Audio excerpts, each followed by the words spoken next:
आप सब बच्चों को एक सूचना बताया जा रहा है और आज 23 मार्च है ना। तो भारत सरकार का तुगलकी फरमान जारी हुआ है कि आप सब बच्चों का विद्यालय फिर बंद किया जा रहा है क्योंकि कोरोना बढ़ रहा है। शांत रहिए कि आपका विद्यालय आज से 31 मार्च तक विद्यालय बंद रहेगा, ठीक है। और आप सब लोगों को बताना चाहेंगे कि यही काम पिछले साल भी हुआ था कि एक हफ्ते के लिए लॉकडाउन किया जाएगा जब आपका एनुअल एग्जाम चल रहा था, और तब से लेके पूरा साल जो था वो विद्यालय बंद हो गया, जिससे आपकी पढ़ाई बहुत ज्यादा नुकसान हुआ। और इस साल जब विद्यालय खुला, आपने किताब कॉपी अपना सारा व्यवस्था कर लिया, तब हमारे तुगलकी फरमान जो हमारे सरकार हैं वो अब आदेश कर दिए कि अब फिर जो है कि ये विद्यालय फिर बंद होगा।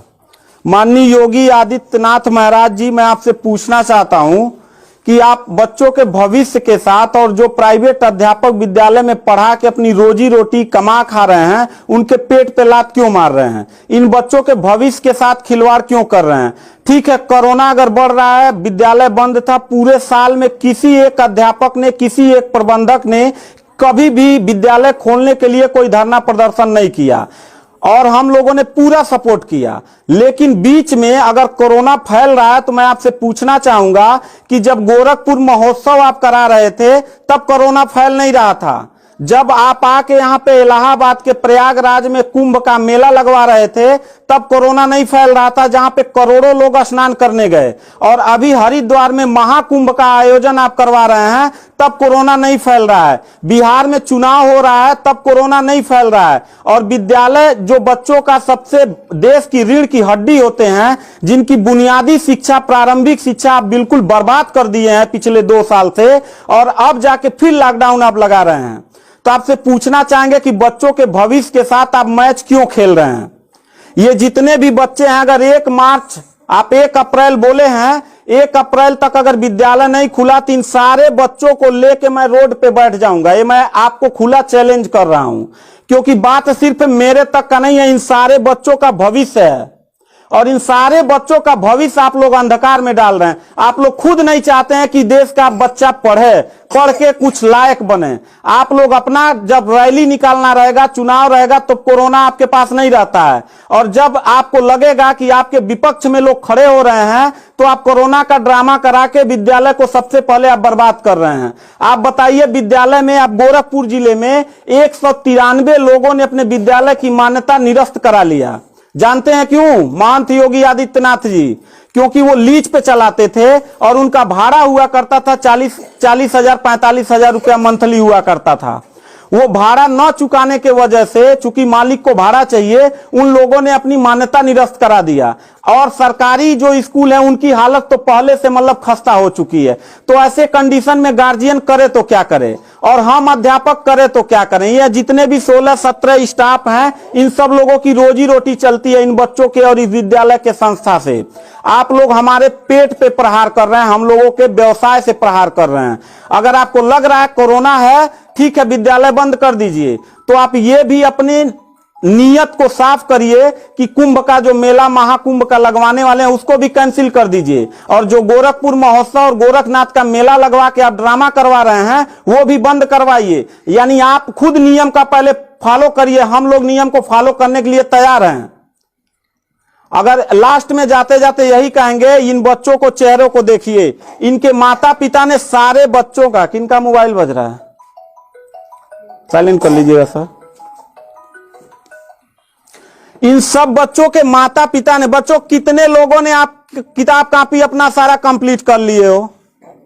पता है, एक एक बच्चों की किताब कॉपी 2-2 हजार रुपए की आती है। आप फिर लॉकडाउन लगा दिए, इनकी पूरी पढ़ाई बर्बाद हो गई। अब यानी आपने 1 हफ्ते का लगाया है, आपकी नीयत पे तो मुझे 100% विश्वास है ही नहीं है कि आप करोगे क्या। आप पूरे साल पढ़ाई बर्बाद करोगे। हाथ नीचे करिए। अब ये बच्चे करेंगे क्या? किताब लेकिन इनके गार्जियन करेंगे क्या? हम लोगों ने पूरा कोऑपरेट किया सरकार को। जितना दिन लॉकडाउन लगा था उतना दिन का मैंने पूरे सभी विद्यालय के लोगों ने शुल्क माफ कर दिया, क्योंकि गार्जियन के ऊपर कोई लोड न पड़े। हम लोगों ने टीचरों को पेमेंट नहीं किया, क्योंकि हम लोगों ने जब फीस नहीं लिया तो पेमेंट कहां से करें।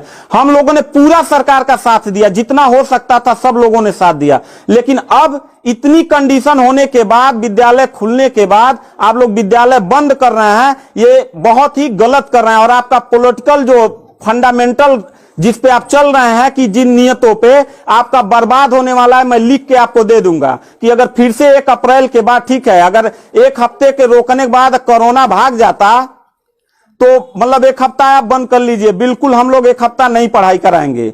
लेकिन अगर फिर साल भर का ड्रामा आपने किया तो निश्चित तौर पे याद रखिएगा कि तानाशाही उतना ही अच्छा लगता है जितना तानाशाह के अंत होने का समय ज्यादा दूर हो, और आपका समय बिल्कुल नजदीक आ गया है। तो मैं उम्मीद करता हूं कि आप ये काम बिल्कुल मत करिएगा। 1 अप्रैल के बाद अगर विद्यालय फिर से आप बढ़ाएंगे तो इन सब चेहरों को देख लीजिए और इनके गार्जियन को लेके, अपने पूरे स्टाफ को लेके जिले से लेके मैं प्रदेश लेवल तक धरने पे बैठूंगा, इस बात को याद रखिएगा। क्योंकि सवाल यहां सिर्फ मेरे रोजगार का नहीं है, मेरे जितने सहपाठी और जितने मेरे कर्मचारी लोग हैं और इन बच्चों के पढ़ाई का भविष्य का सवाल है। तो मैं इन बच्चों को लेकर धरने पे बैठ जाऊंगा और जरूरत पड़ा तो असंवैधानिक भी हो जाऊंगा। इसी के साथ मैं सरकार से रिक्वेस्ट करूंगा कि अगर 1 हफ्ता में बंद करने से कोरोना भाग जाता है तो हम सब लोग आपके साथ हैं, अगर नहीं भागता है तो 1 अप्रैल से छोड़ दीजिए।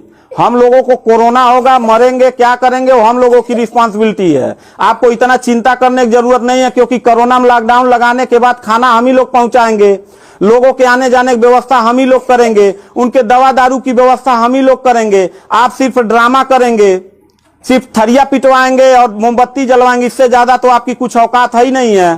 तो मैं उम्मीद करता हूं कि 1 अप्रैल के बाद आप विद्यालय खोल दीजिएगा। इन बच्चों के भविष्य के साथ आप लोग खिलवाड़ मत करिएगा।